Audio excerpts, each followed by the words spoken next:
Let's all go to the lobby. Let's all go to the lobby. Let's all go to the lobby to get ourselves a treat. Delicious things to eat. The popcorn can't be beat. Let's all go to the lobby to get ourselves a treat.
I won't forget that morning, not if I live to be 100.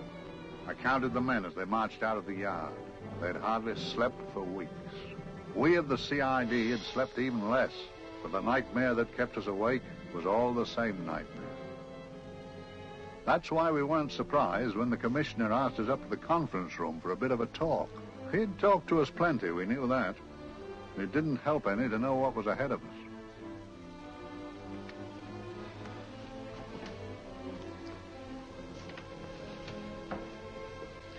Must we have that window open, Gregson?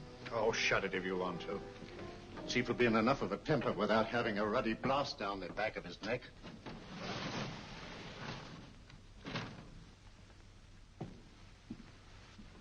Gentlemen, the commissioner.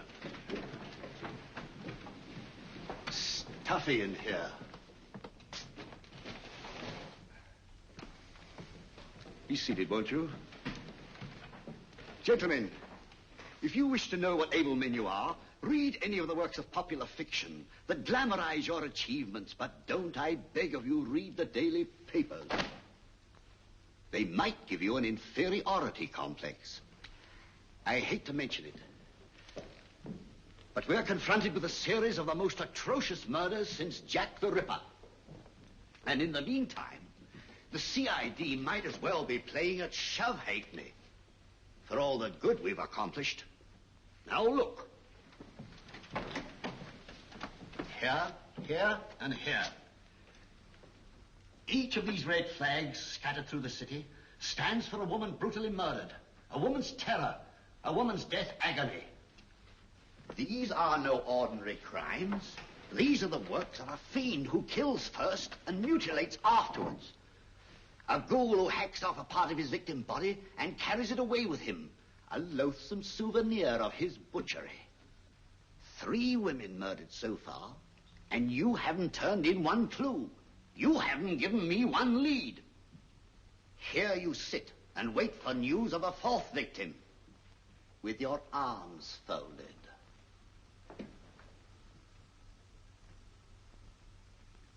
Well, we hadn't long to wait. It was down Lambeth Way where a young woman was hurrying home late last night. She saw something and stopped. It was a constable. He spoke to her, and he walked along with her, just in case. He saw her go down the stairway to the basement lodging where she lived. We can only surmise what happened after that.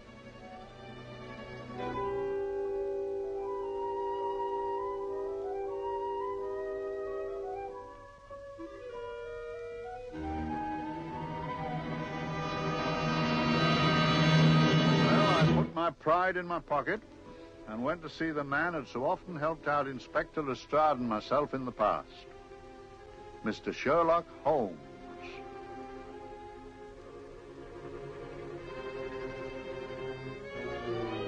If ever a man needed help, I did.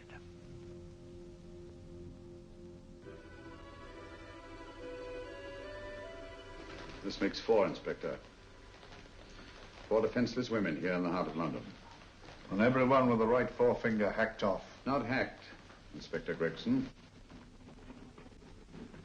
Cleanly, expertly severed.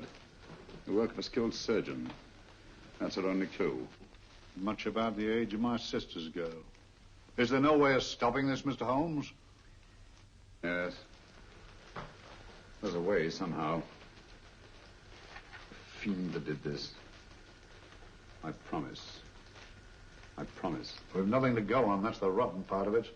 We can't get far without knowing the motive. Well, at least we know what the motives were not. It wasn't robbery, nor passion, thanks be, nor yet vengeance. Because they all came of totally unrelated families. Steady, Inspector, steady. Sorry, Mr. Holmes.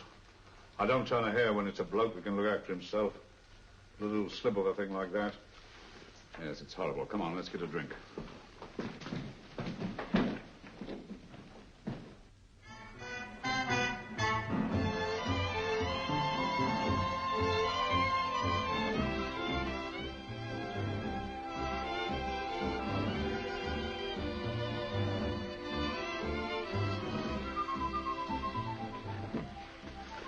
Good evening, Mr. Holmes. Good evening, Vincent. Whiskey and soda, please, and a double for my friend here, Inspector Gregson. Very good, sir. Make mine Irish. Decent of you to give me a hand with this thing, Mr. Holmes. Always a pleasure to be of help to Scotland Yard, Inspector. Little out of my line, looking for a maniac who murders just for the fun of it. Or perhaps just to get a human finger. In all 4 cases, the murderer risked capture by stopping to secure a finger. Well, what for? Who knows? He's just a madman. Perhaps there's method in his madness. If we could just trace those missing fingers. If we could just drain the English Channel, we might find a penny. Huh? Oh, thank you. You may keep those, Mr. Holmes. Thank you.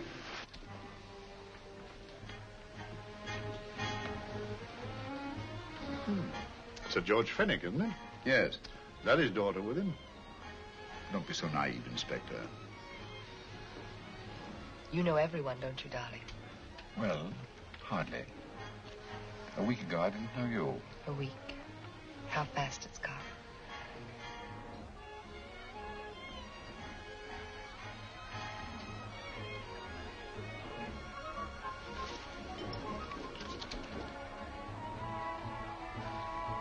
I collect these things.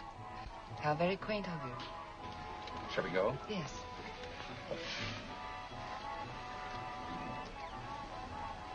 What are you looking at, Mr. Holmes? Looking at a very handsome woman.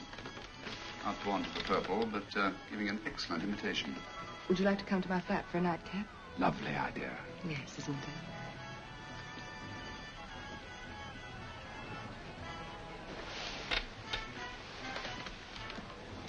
I wonder where she's taking Sir George Fenwick. Don't be so naive, Mr. Holmes.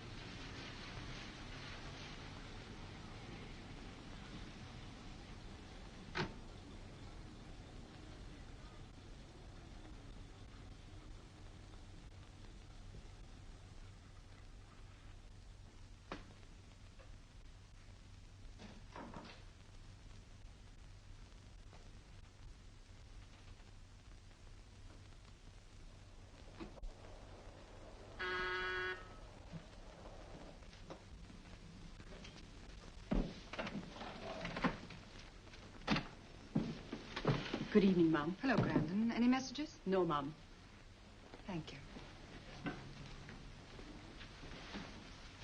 Drinks, Grandon. One of your nice surprises. Yes, Mum. I say, you don't mean that, Grandon's a marvel, aren't you, Grandon? Yes, Mum. You wouldn't believe the things she can do. Ah, charming place. Delightful. Really? Do you think so? I'm so glad. Do sit down. Do you mind? Do I mind? What a question. I don't mind anything, really. Except not being with you. Now, you really don't want me to believe that, do you? Not too seriously. Good. We're both quite grown up, aren't we? Quite.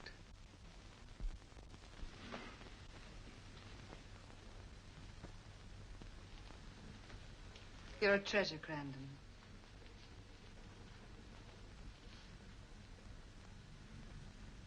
And lower the lights a little as you leave.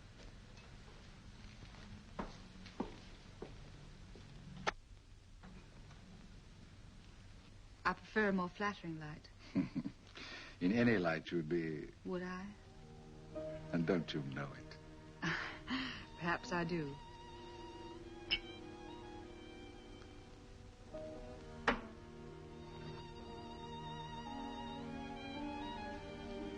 Oh, that priceless woman. You wouldn't believe it, but she's absurdly romantic. She loves dreamy music, and she thinks that we... But we do, don't we? Do we? Well, it's rather soothing, restful. Yes. And we all need rest at times, like tired children who've played too long. You've played with wooden soldiers, I suppose. Funny. Hadn't thought of that for years. Toy boats were my special joy. Anything I could set afloat anywhere. Like this. And this. Toy boats sailing into the Never Never Land. The land of beautiful dreams. Look. Look, odd, isn't it, how the light is reflected? Little specks of light that move and move. Like stars on a slowly moving stream.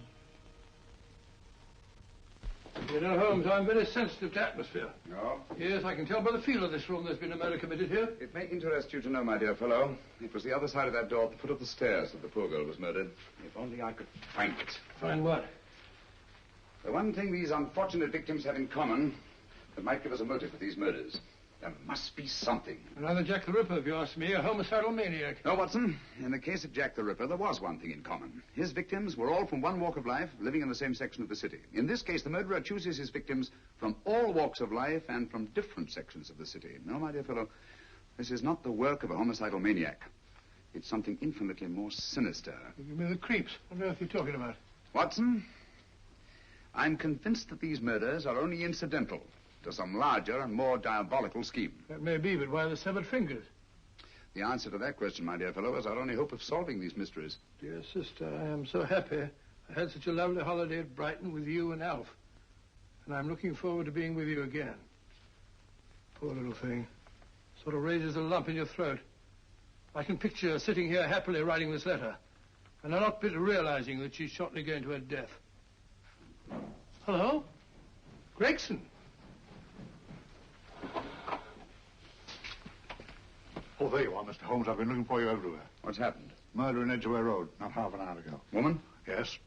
And the right forefinger cut off clean.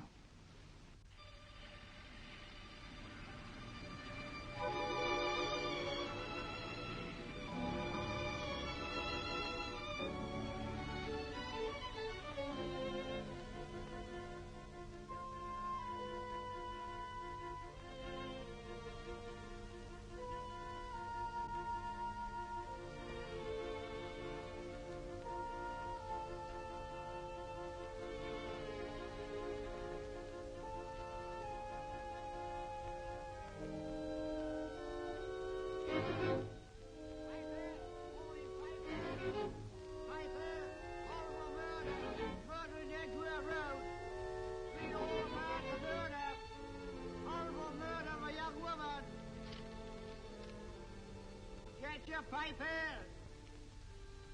Horrible murder! Piper! All about the murder! Morning, Piper! All about the murder! Piper! Horrible murder! Another young woman found murdered, Piper, sir! Horrible murder! Piper! Piper! Read all about it! Catch your paper. Murder in Edgware Road. Horrible finger murder. Shocking murder. Murder in Edgware Road. Horrible murder of a young woman. Read all about the murder.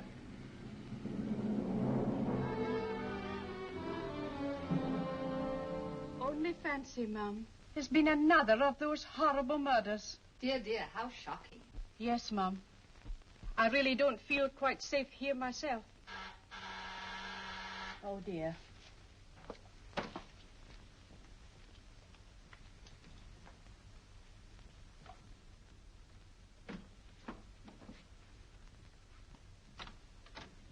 Why, Sir George! I must see Miss Marlowe at once. I don't know if she... I must see her. Where is she? Lydia. Why, Sir George, what is it? What happened? I don't know. You'll have to help me. You've got to help me. But I don't understand. Listen. I woke up a few minutes ago in a cheap boarding house off Edgware Road. I don't know how I came there. I don't know when. The last thing I remember is being here with you. Calm yourself, Sir George. When did I leave here? Well, it was about, It was 10:45, Mum. Precisely. You seemed, forgive me, just a little distressed. Detached, not interested. I thought I'd said something to offend you. I don't remember.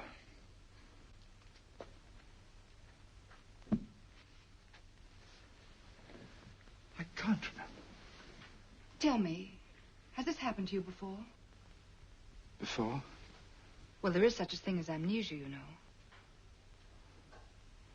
If it was 10:45 when I left you, it was 9 this morning when I woke. Over 10 hours lost. 10 hours that I can't account for. And in my pocket when I woke, I found... Here, in my pocket. That isn't... Oh, it's not for you, of course. It can't be. Excuse me, Mum, but there's a man asking to see the gentleman. Send him away. Yes, Mum. No, please. I'll see him.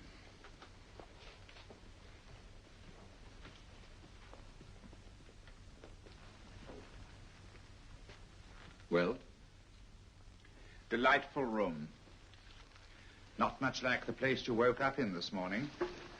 You followed me here? Yes. Are you a detective? Oh, no. Quite the contrary. Don't be afraid, Sir George. You know my name? Oh, yes. A very old and highly honored name. And being the bearer of such a name, and also a very wealthy man, I thought you might care to possess yourself of this trifle. Rather than let it fall into the hands of the police. It is yours, if I'm not mistaken. The initials, GF. Where did you get this? It came out of your pocket.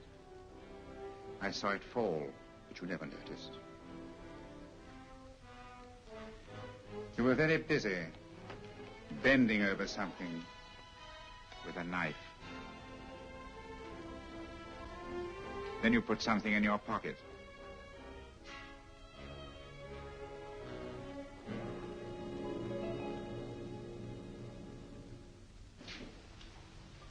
Come along, Holmes, come along, come along. How many more talismans, I tell you? You're missing a treat. This is delicious. Little jam tarts to follow. Aren't you tempted? You and your flesh pots. They tell me that fish is good for the brains. Brains haven't any. You realize that a whole day and a night have gone by since that bestial affair in Edgware Road? I'm as much in the dark as ever.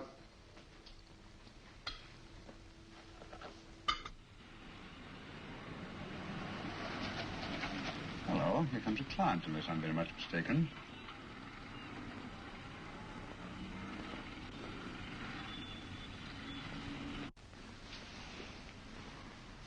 Well, attractive.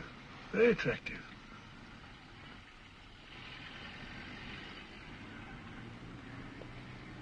Obviously, she left home under the stress of some very great emotion. How do you know that? She isn't wearing any gloves. A startling omission in a young lady of fashion.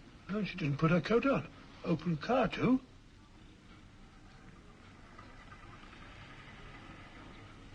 Furthermore, there's something in that bag she wants to show me. What makes you say that?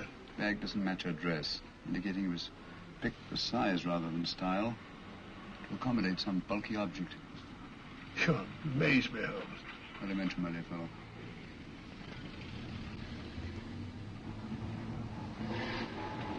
Well, that's interesting. What is? That cab. Tailing at the empty house. Wonder why he followed her here. Oh, wouldn't you? Quite possibly, no doubt it.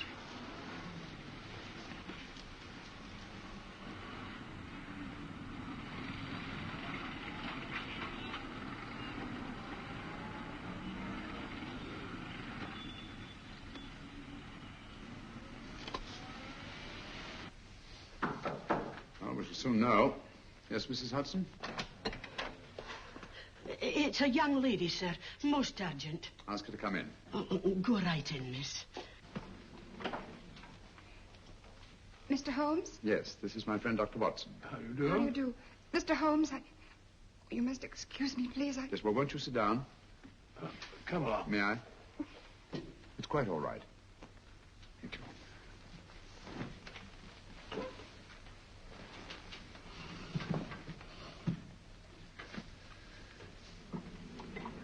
Now, try to control yourself, Miss Merrick. You're with friends. You know my name?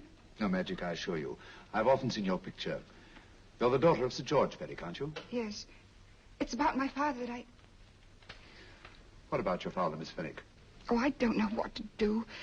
He's always been the nicest, dearest person. Only since Mother died.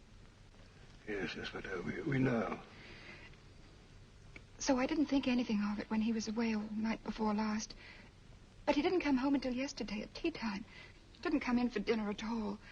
Just paced up and down in the library hour after hour. I begged him to let me in, but he wouldn't. Steady, steady. Now, take your time. I couldn't sleep a wink last night. Then I started hearing things. Hearing things? What sort of things? I heard someone in the garden underneath my window. Then I saw a figure moving down the garden path. And I recognized my father. Stealing through his own garden like a thief.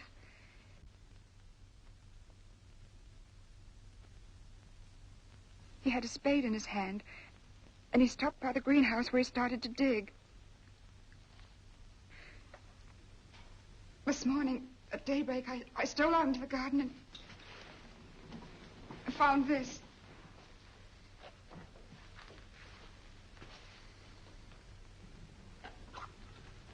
A finger.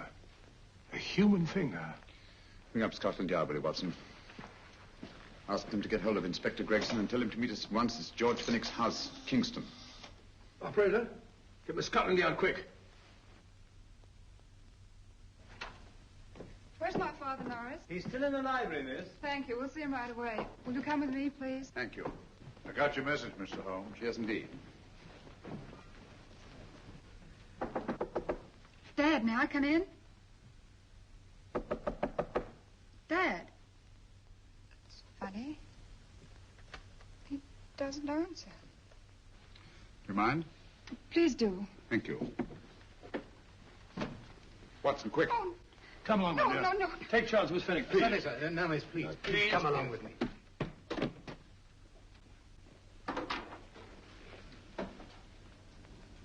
Dead?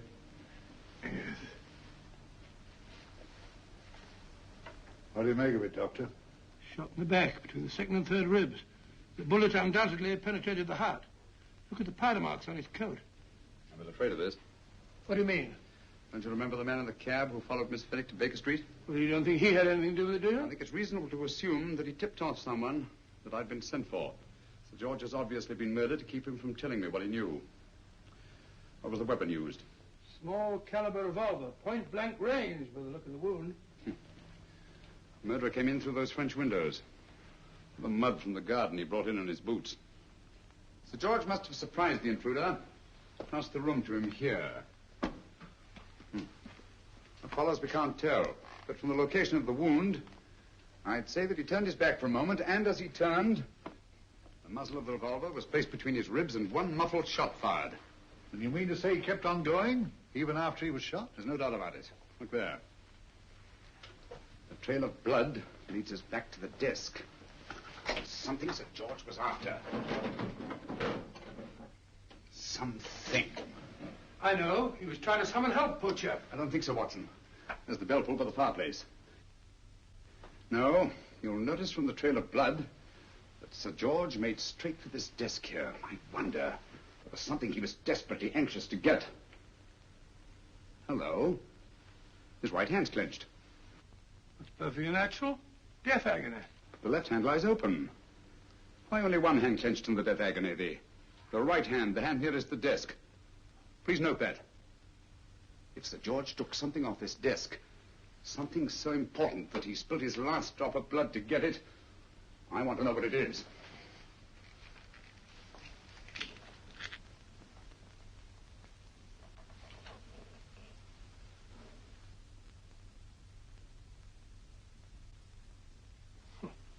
Nothing but an ordinary match folder.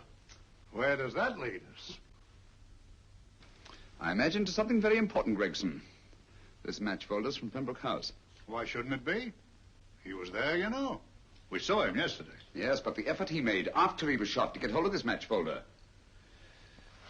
It's just possible he wanted someone to remember Pembroke House. He may have wished to recall it to someone who saw him there. Someone who, like ourselves, saw him with a woman.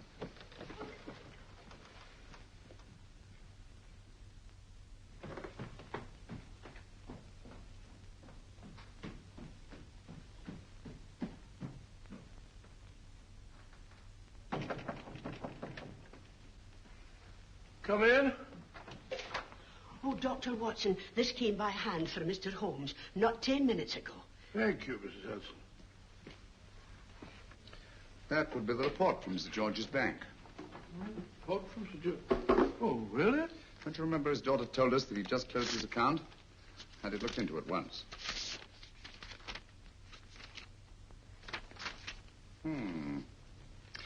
He drew out his entire balance in cash, nearly £10,000, yesterday, just after that young woman was murdered. What does that suggest to you, Watson? But he paid it out to someone. Precisely. I smelled a faint, sweet odor of blackmail. You don't think he paid it out to someone who saw him murder the McLean woman? Sir George never murdered anyone. But he did have that woman's finger, and he empty did have and pay out a lot of cash. That's the terrifying part about blackmail, Watson.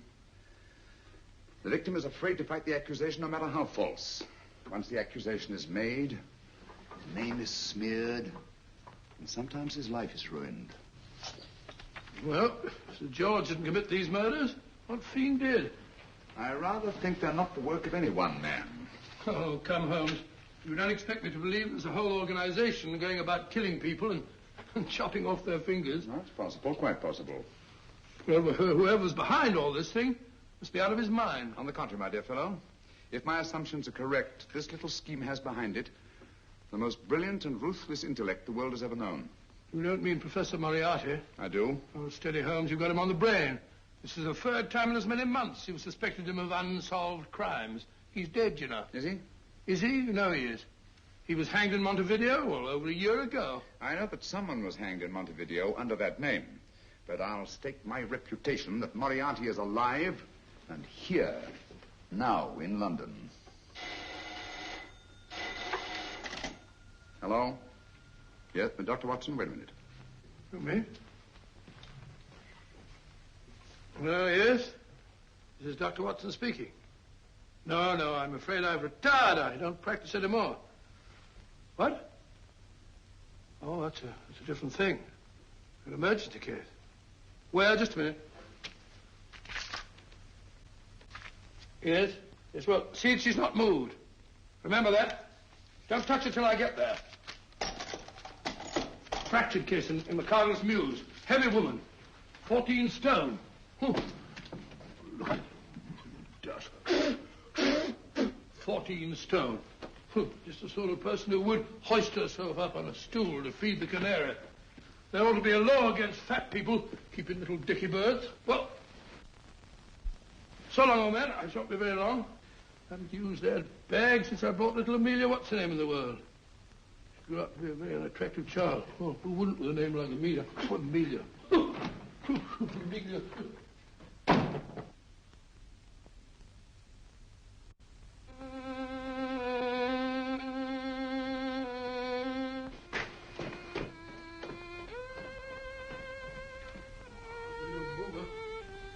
People so stupid about accidents.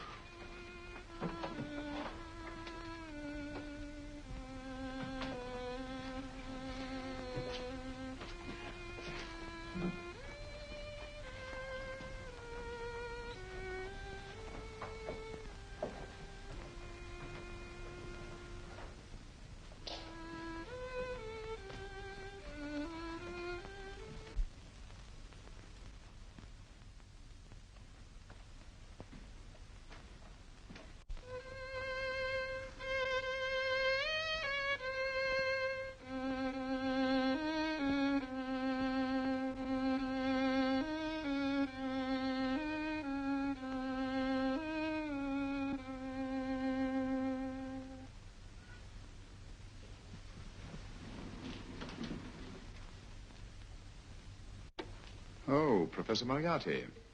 Not that I wish to appear inquisitive, but to what am I indebted for the pleasure of this visit? Scotland Yard will be interested. It's very convenient for me to have Scotland Yard think that I'm still dead in Montevideo. I never dreamed of fooling you. Thank you. The thought occurs to me, Mr. Holmes, that there are some advantages in living within the law. You're very comfortably fixed here, aren't you? As I get on in life, the little comforts appeal to me more and more. Oh, I beg your pardon. Won't you sit down? Thank you.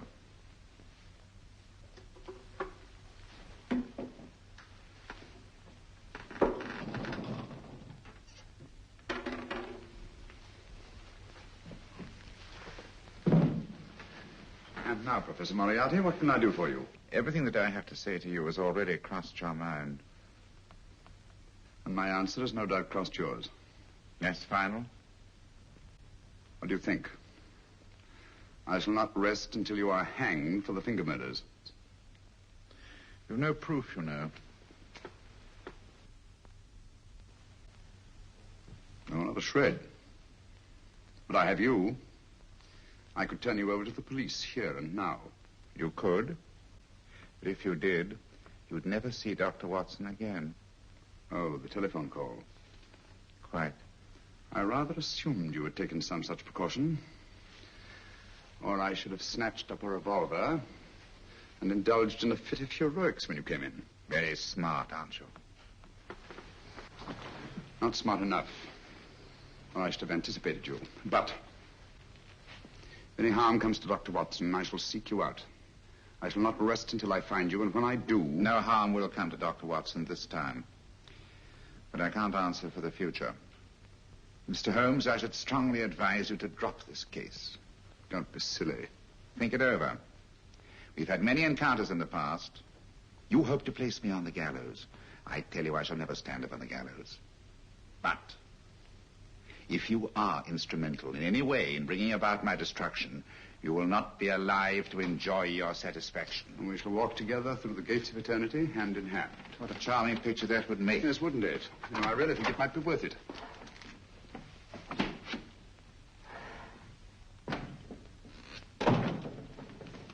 Shoelaces, Governor? Tuppence a pair. And strong enough to hang yourself. How many more times must I tell you I don't want your filthy shoelaces or your company? Shoelaces, Governor? Blasted impertinence. Run along, my good man, or I'll give you in charge. Shoelaces, Governor? Shoelaces, Governor? Help a poor bloke. What's only got one arm? Any luck with Mr. Holmes? You can read his obituary in tomorrow's papers.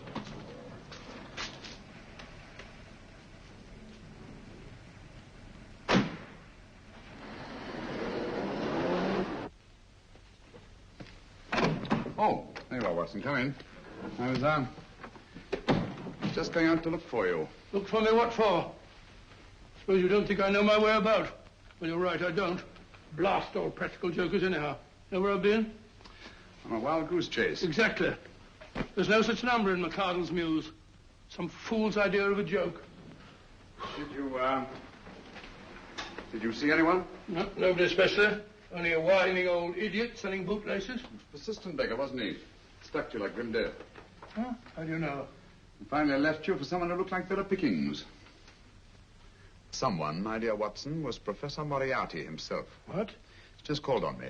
Moriarty here and you let him go? But you must be out of your mind. Why? Well, he bluffed me into believing that he was holding a friend of mine as hostage. Friend of yours who? Oh, nobody very important, just a fat, lazy fellow. Medical man, I believe. Medical man? Do I know him? Yes, I think you do. A fellow by the name of Watson. Watson, never heard. Who, me? I'm afraid so, old fellow. Your street hawker's job was to do away with you in a certain contingency. And you let Moriarty go? Because of me? I had no choice. I can't afford to lose you, old fellow. Well, it's very decent of the old chap, I must say, but... well, I wish you'd nabbed him. We shall, never fear. I know the motive for the finger murders. All I have to find out now is the method used with the blackmail victims. Method? Yes. How does Moriarty get them to the scene of the crime? How does he plant those severed fingers on them? And how does he scare them into believing that they may have committed those atrocious murders themselves? Curious.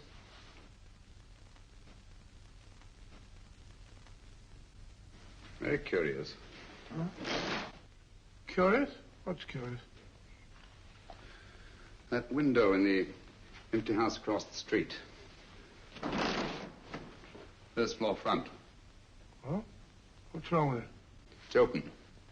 Well, shouldn't it be open? Well, it wasn't open half an hour ago. I'll stake my life on that. Well, that's not our business. Let it stay open. I wonder if you'd go over, old fellow, and see what's the matter. Oh, trespassing. Against the law. Very well, I'll go myself. Oh, well, if you're going to put it like that, ridiculous waste of time.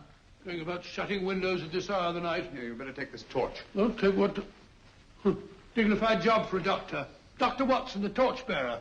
And what do you propose to do? Sit in a comfortable chair, I suppose, and read a good book? That's a very good idea. Yes, very good idea.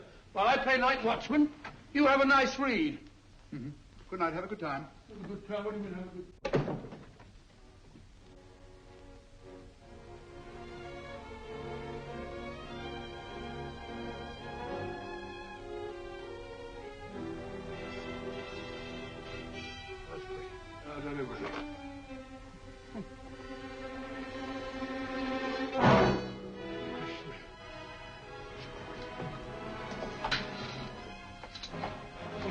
For?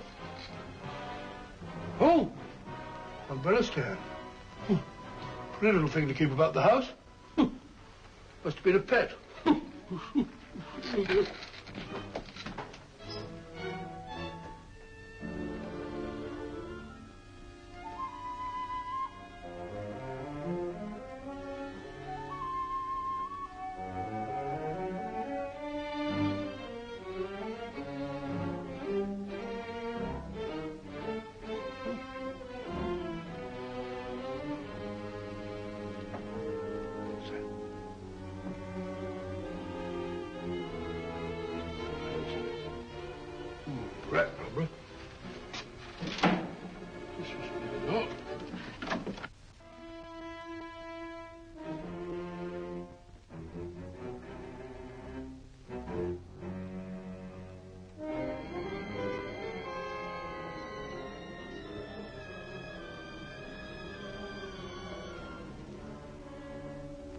He sits comfortably reading a book.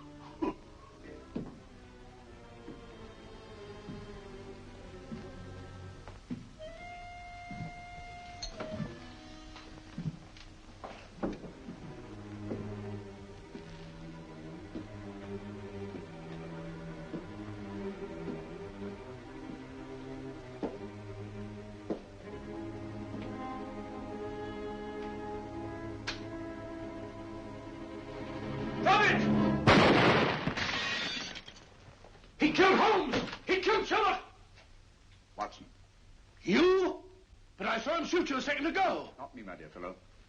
Merely the bust of Julius Caesar. Incidentally, you may have noticed that all through the ages, prominent men have prominent noses.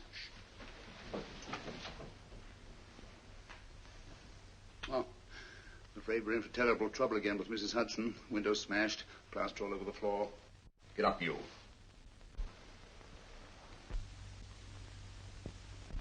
Corporal Williams, Middlesex Regiment.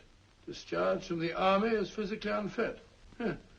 Papers seem in order.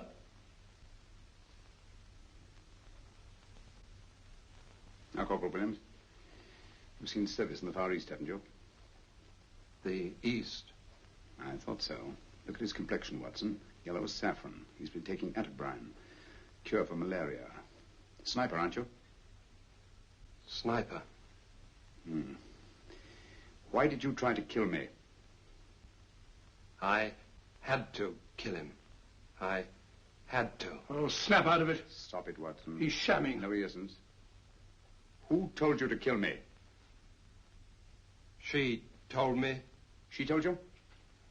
She told me I couldn't miss. Well, luckily you did miss, you murderer. He isn't a murderer, Watson. Listen, Corporal Williams. She told you you had to do it, didn't she? I had to do it. I've got it, Watson, I've got it. Got what? The method used in the finger murders. Well, what is it? Hypnotism, my dear fellow, hypnotism. And it wasn't against his nature, that's the devilish part of it. They picked a man for their purpose whose job was sniping. Who are they? Professor Moriarty and his finger murderers. Williams spoke of a woman. I think you'll find that she asked him home tonight for a drink. Nice quiet rooms, soft lights, music. You got it all pat, Mr. Holmes. What's the lady look like? Up 30, nice figure, blonde, lustrous eyes. Oh, really? Got a phone number? Oh, so? Williams will give us her address. Look after him, Gregson. Don't let anyone come near him. He's our key witness in the finger murders. Well, I hope you're guessing right, Mr. Holmes. Get up, Williams. Now, go with Inspector Gregson anywhere he tells you. Come on. Yeah. Ring me as soon as he comes to himself, will you? I will. Good night, gentlemen. Good night. Well, if you believe that fellow Williams was hypnotized, I suppose you think Sir George Fenwick was hypnotized, too. Yes, I'm quite sure of it. Have a cup of tea? Thanks, old boy. Nothing to eat. But why didn't these people make Sir George do the murder himself? Because they didn't want to get him hanged. They wanted to blackmail him. Well, who do you think the actual murderer is? One of Moriarty's gang. A diabolically simple technique. Kill a woman. Yes. But why cut off the fingers? My dear fellow, don't you understand? The severed finger is what links the blackmail victim to the murder. He wakes, finds the grisly thing in his pocket. He doesn't know how it got there. He's no idea that he's been hypnotized. For all he knows, he may have committed the atrocious crime during some dreadful lapse of sanity. In that state, when he's utterly demoralized, the blackmailers take over. Is that it? Undoubtedly. You see, they swear that they saw him commit the murder. And, being human, the victim will pay anything rather than stand trial on a charge that will make his very name loathsome. Oh, it all fits in if you believe in hypnotism. Yeah. The only possible explanation. You think the hypnotist is that woman with the blonde hair, the lustrous eyes, the woman you invented? I didn't invent her. I saw her. What on earth are you talking about? That woman, my dear Watson, was with Sir George when he left Pembroke House. I saw her there. I shall see her again, and Williams will lead me to her. That's why it's so important to keep him safe. He will identify her.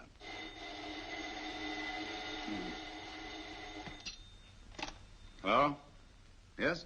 Inspector Gregson? What?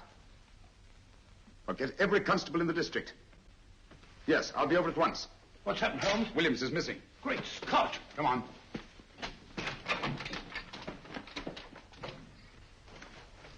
Lorry crashed into Gregson's car. During the confusion, Williams disappeared.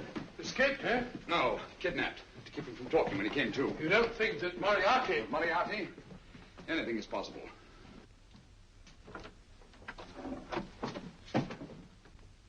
Williams!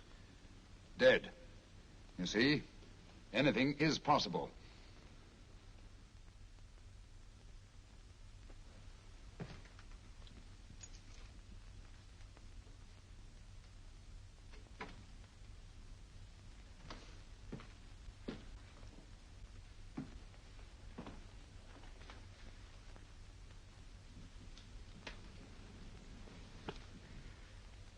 Oh, good morning, Professor Moriarty. You startled me. I'm dressing another dolly, a dear little nurse. Is there anything wrong with your finger? Just a splinter. Nasty things, splinters. Most trying. One can't be too careful, but I'll get it out for you. I have the very instrument to help you. Sharp enough to split a hair. Put those tools away until they're needed. But they're not tools, sir. They're instruments. Put them away. Is Lydia in? Yes. But really, you should let me... Get dressed. Holmes and Watson just left Baker Street for the Mesmer Club. Mesmer Club? The meeting place of all the top hypnotists in London. Do you suppose that Mr. Holmes is onto our method? If he suspects, it's merely a suspicion. It's our business to see that it ends there. I hope you're right. Williams passed away before he could talk, remember? What do you want me to do? Go to the Mesmer Club, meet Holmes, and induce him to come back here. Isn't that a bit dangerous? Every meeting with Sherlock Holmes is potentially dangerous. However, you say he didn't see your face at Pembroke House. And how would you suggest I get Mr. Holmes to accompany me here? Kidnap him? Oh, no. Holmes has one weakness, his insatiable curiosity. If you can arouse that, you can lead him anywhere. It's up to you to take advantage of any opportunity that may arise. This way, please, gentlemen. I'll tell Dr. Onslow that you're here. Thank you. And this is the Mesmer Club. If you ask me, hypnotism is a lot of mumbo-jumbo. Oh, come now, Watson. As a medical man, you must admit that hypnotism has its place in modern science. That may be, but 90% of hypnotists are crooks of the worst kind. Nothing more than a lot of charlatans exploiting weak-willed morons. Ah, Dr. Onslow, I believe. Happy to meet you, Mr. Holmes. Your brother Mycroft suggested I might be of help to you. He's a valued member of our little group of charlatans and crooks. Oh, beg your pardon, sir. I didn't know you were listening. Behind the curtain. My friend, Dr. Watson. Oh, delighted. Oh, do you? I wonder now. You see, we're in the midst of a little experimental session at this very moment. If you'd care to join us. Oh, certainly, certainly. That'd be very instructive. Oh, well, will you follow me? Thank you.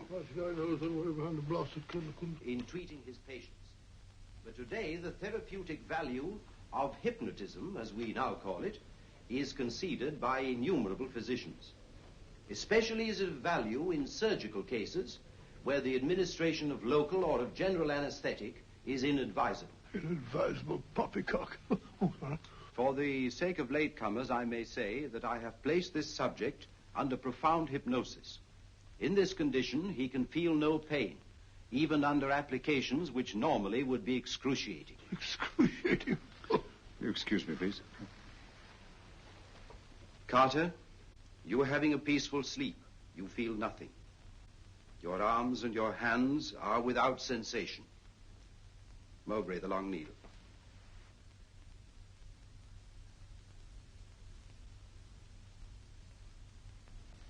Carter, give me your right hand.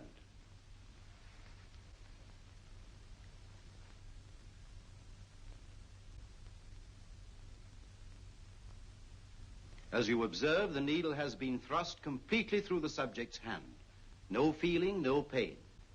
This lack of feeling is the one infallible test of profound hypnosis. Nonsense. Fellow's full of drugs. Oh, isn't he? Definitely not, Doctor. Wake up, Carter, wake up. You feel well and rested, remember. No pain anywhere. Wake up, wake up. I say, when are you going to begin? All through, Carter. Stand up. This way, sir. And, are these all the people that come here? Oh, no. Others keep dropping in all the time. I suppose it's all right for those who believe in it, but of course, I'm a professional man myself. Then you don't believe in hypnotism, Dr. Watson? Oh, I don't deny that there are certain types of hysterical, feeble-minded people who go under if you point your finger at them. But anyone with an ounce of character... How right you are. You see right through our little artifices, don't you, Doctor? Right through, my dear sir. Right through. Right so. But with the feeble-minded, as you say... excuse us, Mr. Holmes. Certainly. Step over here, won't you? Certainly, sir. Anything to oblige. Let me show you how easily we charlatans take advantage of them. Now, sit down, Doctor. Now, we set a thing like this in motion. It's wonderful, the attraction on the feeble-minded, of course. The continuous motion, if they just let themselves follow it. Of course, you could stare at it till doomsday, Dr. Watson, with no effect at all. Still, it might make you a little drowsy, like the white ribbon of road at night when you're driving. The rhythm is smooth, unbroken, and the road goes on and on, round and round, always the same, winding and winding. And you're drowsy, you're tired. Let the road come into you, as it were. The long road, the smooth road, the road to sleep. Sleep.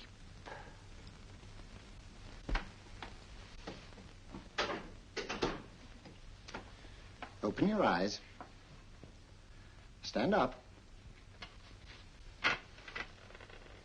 Turn around.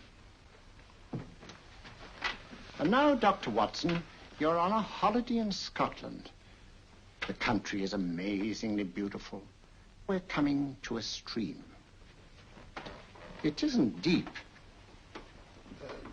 Better take your shoes and socks off.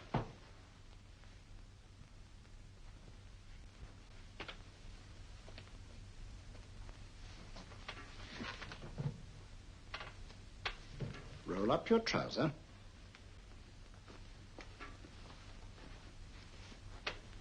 That will do. The other leg is waterproof. Turn around. Mind the pebbles.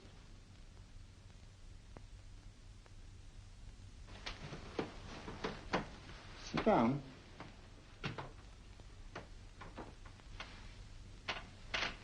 Wake up now.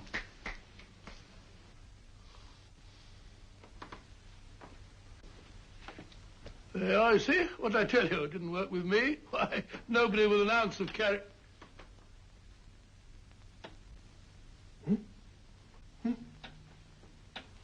I think you'll need these.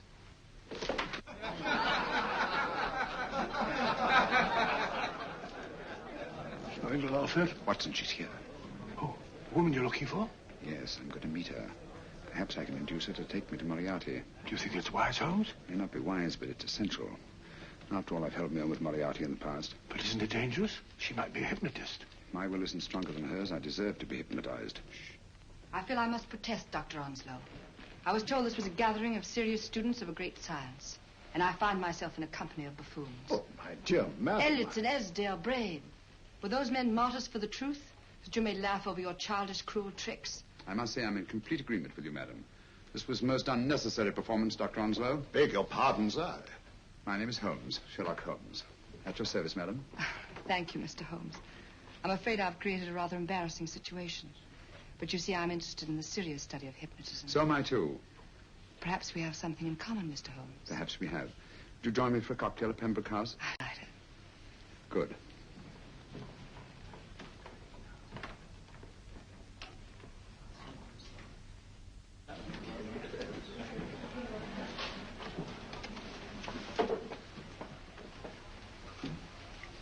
Thank you. I didn't know there was such a pleasant place in London. It was so nice of you to suggest our coming here. I thought a little pick-me-up would do us good. You mean you thought I looked... I like the way you look. Thank you. I suppose I did lose my head a little at the Mesmer Club. But you see, hypnotism is almost a religion with me. I know so well what it can do to help and heal. And I can't bear to see it used for trivial purposes. I know very little about it. That's why I went to the Mesmer Club. You see, I'm rather puzzled just now with the case that I'm working on. How fascinating. Tell me about it. It's the murder of Sir George Fenwick. Fenwick? Who's he? Quite a well-known figure. Odd now I come to think of it. Last time I saw Sir George was here at Pembroke House. Strange. Yes, isn't it? He was sitting, I believe he was sitting at this very table. Cigarette? Thanks. Do go on.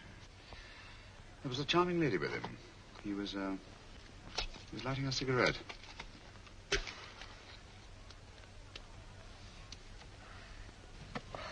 Charming. Did you see her face? No worse luck. Merely her back. How unenterprising of you. Yes, wasn't it? Afraid I'm getting a little older. I shouldn't say so. That's nice of you. Still, the first time in my life, I've got hold of a case that's beyond me. I'm actually losing sleep over it. You know, Mr. Holmes, I believe I could help you. Really? I should be very grateful. You're amused. Oh, merely skeptical. How would you go about it?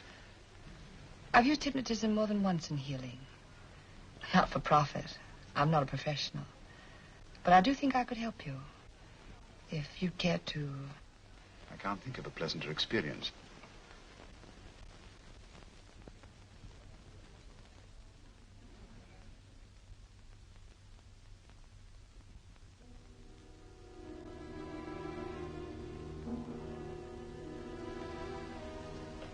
Low lights, music, is that all there is to it? You must relax, Mr. Holmes. I'm afraid you're a rather difficult subject. So I thought perhaps a little help. Materia medica might be advisable. Drugs?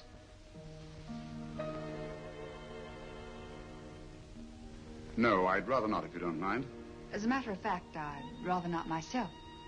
But Schrenk-Notzing, he practiced in Munich, you know. Believed it the best means for difficult subjects. Do you mind? Well, as a matter of fact, I don't approve of sedatives. Just as you wish. We don't have to go on with this at all, you know. Wait a minute. Wait a minute. All right. I'll take a chance. It's really quite harmless. What is it? Cannabis japonica, an oriental soporific. You'll need water.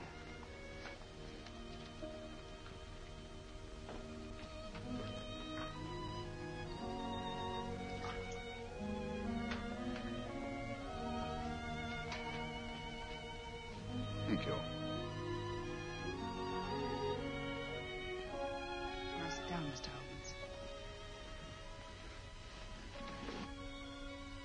Holmes. You'll feel yourself growing drowsy.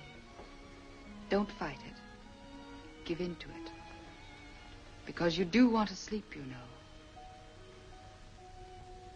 Just fix your eyes on this one white flower floating on the water. Empty your mind of every other thought.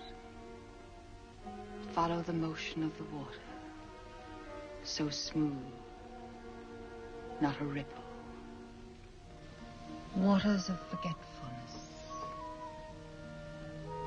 Steady. Deep. Strong. Strange, isn't it? How the light is reflected. Little specks of light that move and move.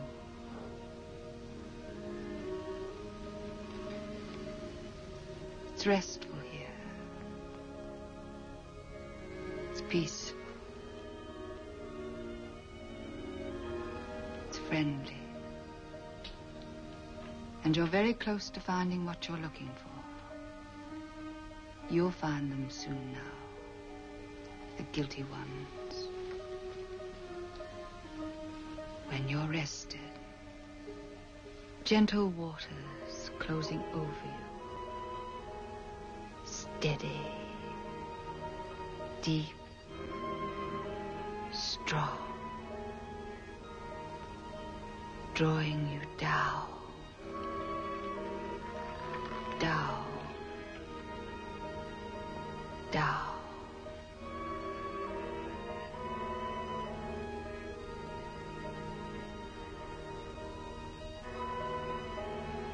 Sleep. Sleep. Sleep.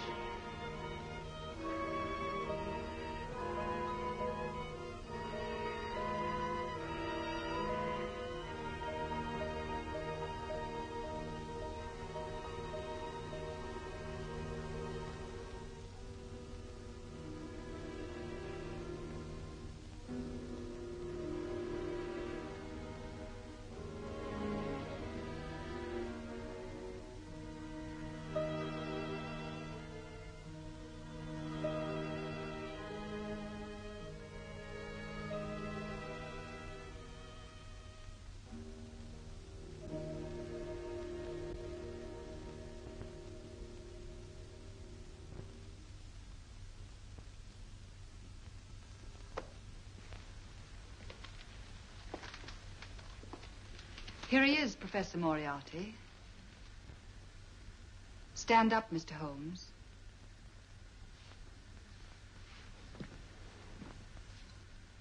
Open your eyes. Face this way. Are you satisfied? We are dealing with a clever man. He may be shamming. There's just one infallible test for profound hypnosis. You ready, Dr. Simnel?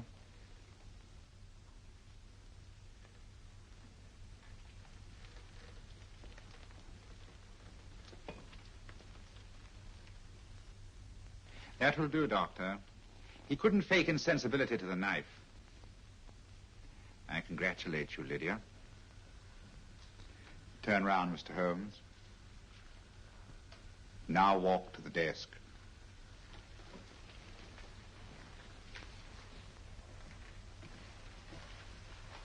Sit down. Take that pen and write what I tell you to write. I have at last found a case which I cannot solve.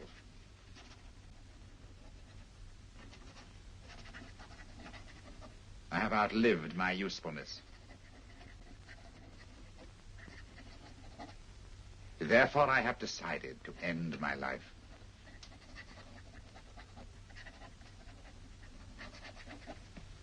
Sign your name. Now blot it.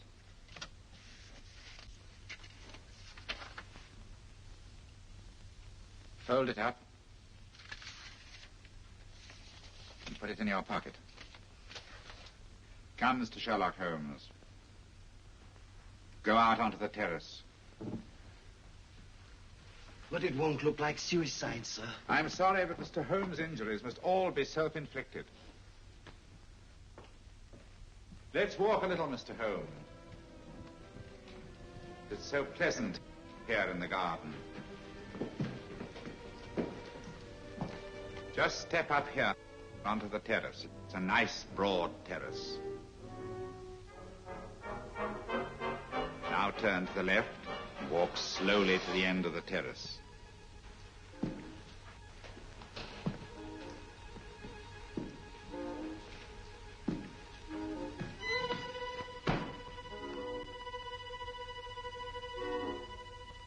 Don't stop. You must walk to the end, you know.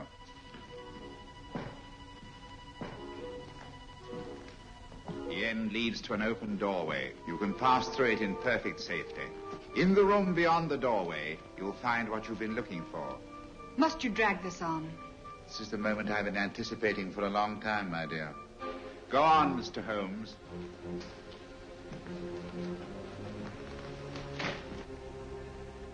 Through the open doorway, you will find the man responsible for the finger murders and the death of Sir George Fenwick. Professor Moriarty. Holmes! Stand still. What a beautiful view, Watson. I'm quite enjoying it. No, you're not. You're hypnotized. You're under a spell. Stand still. Don't move. Steady, Holmes. Steady does it. Stand perfectly still where you are. Nonsense, Watson. You don't know what you're doing. Of course I know what I'm doing. You mean you're not hypnotized? Certainly not. Then get off the wall, you idiot. Oh, look out! Holmes! Oh, Dear fellow. What were you doing up there? Holding the fort until you arrived. What kept you? Well, I ran into a spot of trouble on my way to Scotland Yard. I was arrested for exceeding the speed limit. Your luck seems to hold, Mr. Holmes.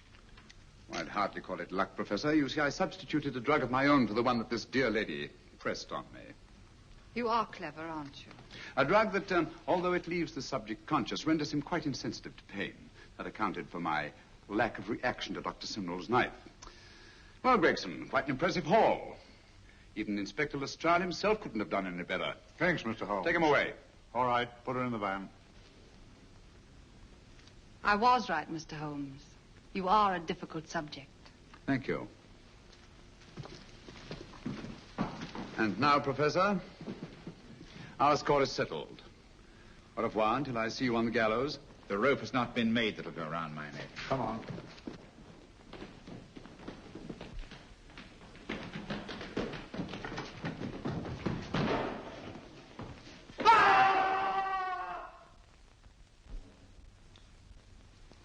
I'll take care of things, Mr. Holmes. Thank you, Inspector.